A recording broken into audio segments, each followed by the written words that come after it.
கர்த்தருடைய பரிசுத்த நாமத்திற்கு ஸ்தோத்திரம் உண்டாவதாக. கர்த்தராகிய இயேசு கிறிஸ்துவின் நாமத்தில் உங்களுக்கு கிருபையும் சமாதானமும் உண்டாவதாக. இந்த நாளுக்குரிய தியானத்திற்கான தேவ வார்த்தை ஏசாயா அதிகாரம் 28 வசனம் 23. செவி கொடுத்து என் சத்தத்தை கேளுங்கள், நான் சொல்வதை கவனித்து கேளுங்கள். பிரியமானவர்களே, கர்த்தருடைய பிள்ளைகளாகிய நாம் கர்த்தருடைய வார்த்தைகளை செவி கொடுத்து கேட்கிறவர்களாய் இருக்க வேண்டும். ஏசாயா 28:23 செவி கொடுத்து என் சத்தத்தை கேளுங்கள், நான் சொல்வதை கவனித்து கேளுங்கள் என்று கர்த்தர் சொல்லுகிறார். கர்த்தருடைய வார்த்தைகளை நாம் செவி கொடுத்து கவனித்து கேட்போமானால் நம்முடைய வாழ்வு செம்மையானதாக ஆசீர்வாதமுள்ளதாய் இருக்கும். மாறாக கர்த்தருடைய வார்த்தைகளை கேளாமல் மனித ஆலோசனைகளை கேட்டு நம்முடைய சுய புத்தியின் மேல் சாய்ந்து நம்முடைய விருப்பத்திற்கு வாழ்வோமானால் நம்முடைய வாழ்வு ஆசீர்வாதமுள்ளதாய் இருக்காது. ஆகவே ஒவ்வொரு நாளும் கர்த்தருடைய சத்தத்தை செவி கொடுத்து கேட்டு அவர் நமக்கு என்ன சொல்லுகிறாரோ அதன்படி செய்கிறவர்களாக இருக்க வேண்டும். வேத வார்த்தைகள் அனைத்தும் நாம் எப்படி வாழ வேண்டும் என்று நமக்கு தெளிவாக போதிக்கின்றது. ஒவ்வொரு நாளும் வேத வார்த்தைகளை நாம் கைக்கொள்வோமானால் நிச்சயமாக நம்முடைய வாழ்வை கர்த்தர் ஆசீர்வதிப்பார்.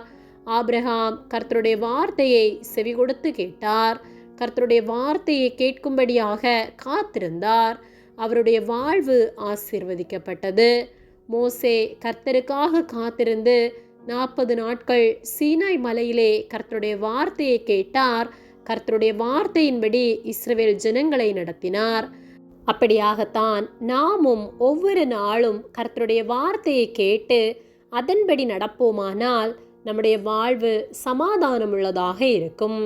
கர்த்தருக்காக நாம் காத்திருக்கும் போது கர்த்தர் நமக்கு அநேக காரியங்களை வெளிப்படுத்துவார். ஆதியாகமம் 18:18 நான் செய்ய போகிறதை ஆபிரகாமுக்கு மறைப்பேனோ என்று கர்த்தர் சொல்லுகிறார்.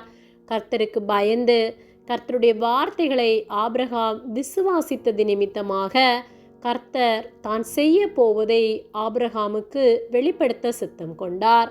நாமும் எல்லாவற்றிலும் கர்த்தருக்கு உண்மை உள்ளவர்களாக இருப்போமானால் கர்த்தர் நமக்கும் வெளிப்படுவார். தானியேல் தன் இக்கட்டு காலத்திலே கர்த்தருடைய வார்த்தைக்காக காத்திருந்தார்.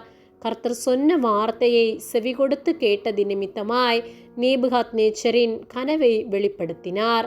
அநேகருடைய ஜீவன் தப்புவிக்கப்பட்டது. தானியேல் அந்த தேசத்திலே உயர்த்தப்பட்டார்.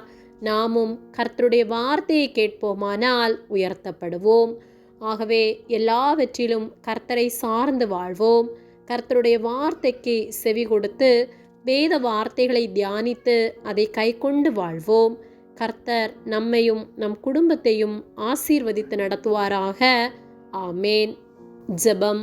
எங்களை அதிகமாக நேசித்து வழிநடத்தி வருகிற எங்கள் அன்பின் பரிசுத்த பிதாவே, இந்த நாளையும் நாங்கள் காணும்படியாக நீர் எங்களுக்கு ஜீவனை தந்த உம்முடைய அன்பிற்காக உமக்கு நன்றி செலுத்துகின்றோம். இந்த காலை வேளையிலும் உம்முடைய சத்திய வார்த்தைகளை நாங்கள் தியானிக்கும்படியாக நீர் எங்களுக்கு தந்த இந்த நேரத்திற்காக நாங்கள் உமக்கு நன்றி செலுத்துகின்றோம். ஒவ்வொரு நாளும் நாங்கள் உம்முடைய வார்த்தையை செவி கொடுத்து கேட்டு அதை கை கொண்டு வாழ நீர் எங்களுக்கு உதவி செய்யும்படியாய் ஜெபிக்கின்றோம். உம்முடைய ஆலோசனையின்படி நாங்கள் ஒவ்வொரு நாளும் நடக்க எங்களுக்கு நீர் உதவி செய்யும்படியாய் ஜெபிக்கின்றோம். ஒருபோதும் உம்முடைய வார்த்தைகளை நாங்கள் அசட்டை பண்ணாதபடிக்கு நீர் எங்களை காத்து உம்முடைய வார்த்தையின்படியே நடத்துவதற்காக உமக்கு நன்றி செலுத்துகின்றோம். எங்களை உம்முடைய கரத்திலே ஒப்பு கொடுக்கின்றோம். இயேசுவின் நாமத்தில் ஜெபிக்கின்றோம் ஜீவனுள்ள நல்ல பிதாவே. ஆமேன். கர்த்தர் உங்களை ஆசீர்வதிப்பாராக.